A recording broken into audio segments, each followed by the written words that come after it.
Now, for 2.17 outsourcing, I initially planned this video to be a screen share where I go on and look for different services on Fiverr, and I will do that. But I really want to emphasize a few things from kind of a mindset POV on outsourcing to begin with. So outsourcing on Fiverr is very difficult. I've tried it before where I've outsourced the actual animation. You have to think about when to outsource and when not to before you even talk about how to outsource. So regarding outsourcing, you should outsource if you can't do something. A voiceover, that's the main one, to be honest. Maybe there's a really complex animation, and we can get into that. But outsourcing is for if you can't fulfill a service yourself, you bring someone in. The second time to outsource is time. If you have a lot of projects on, then you bring someone in to help you out with them. Now, the problem with Fiverr is typically um, two problems with this. Number one, because the margins are quite small, even if you sell in $500 animations, to bring someone in of good quality to outsource to, it's going to be a couple of $100 with, Fiverr's fee taken off. It becomes not worth it. Typically, if you're on Fiverr, you want to be doing your core competency yourself. Maybe look, if it's a really simple job and you find someone really good to do it for $50 and you can sell for 500, then it may be worth it. But even then, I even question it, thinking, look, would I want that extra £40, or that $50? Is that worth my time? Most of the time it is. So you have to think what your priorities are. But I'd say I'm typically hesitant to outsourcing the main bulk of the job, but the main two times when I'd outsource would be for things I can't do like voiceover, or if there's a very complex project. So let me show you what I mean. Let's hop into Fiverr.com, the best website in the world. Oh, 1 minute. Okay, so let's hop onto Fiverr. Now, much like people are looking for our Fiverr, we're also going to be looking for other people's Fiverr and looking for the right people for the right job. So let's say that I want to look at voiceover, which is number one that I'm going to be doing. Um, Voiceovers on Fiverr are super common, so it's very, very easy to filter by it. They've made some pretty native voiceover filters. Uh, so we can say the gender. I typically recommend males for voiceovers because there's a lot more of them in the market and they're a lot cheaper and they're a lot quicker. It's just supply and demand. There's more men doing voiceovers in the market, and it just means that they have to offer a better service at a lower price. Females, I will use them if the project needs it. If you know, but females, I found that Fiverr doesn't.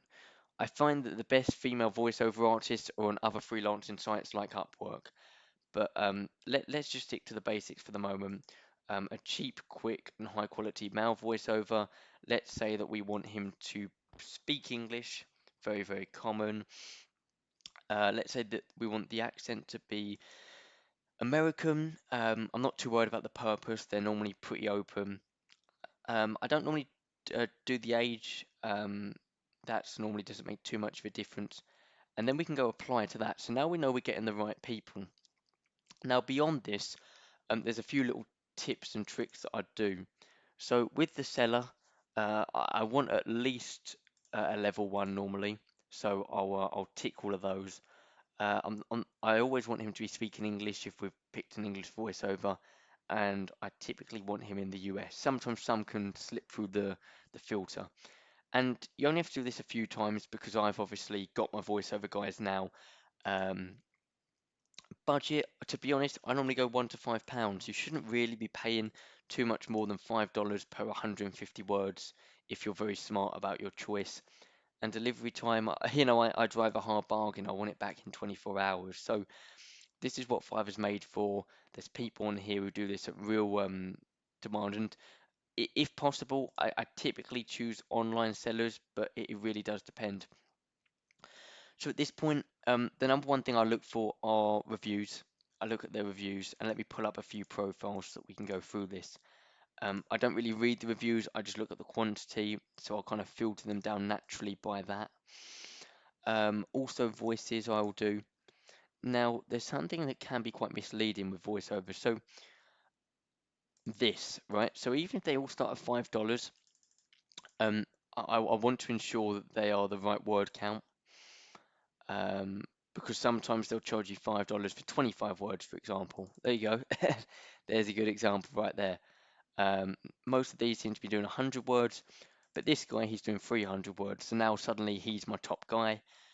The other thing to watch out for with voiceovers are the broadcast rights. Oh, this guy's awesome. Okay, so a lot of these people, they'll charge commercial rights. They'll maybe charge $50 because you're using it as a commercial video. So make sure that try and avoid people who do that and that actually include their rights. This guy looks awesome though. I mean, he's got almost 2,000 reviews. He's a level 2 seller. He looks like a cool guy. He's got a video. He gives a great amount of words for $5. Does it in a day, and yeah, he seems good. He seems real good. So that would be how I'd outsource my voiceover. Let's say that we have to outsource an animation. What I'd do is I'd maybe either type in After Effects or I'd type in bespoke animation. And I typically use Upwork or something like this for bespoke.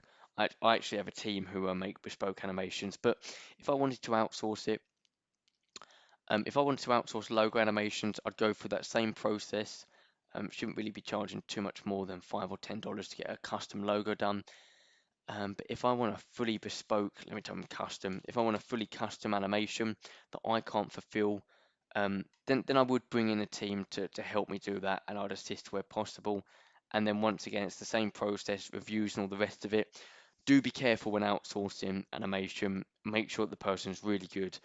Um, it's tricky. It's tricky. Sometimes you can over promise and say, yeah, I can do that fully custom thing, but in reality, the minute we start looking at custom work, it starts becoming thousands, especially if you're outsourcing.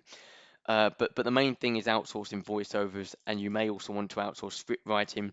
Same process, really, same process. So that's how you can build up your team if needed.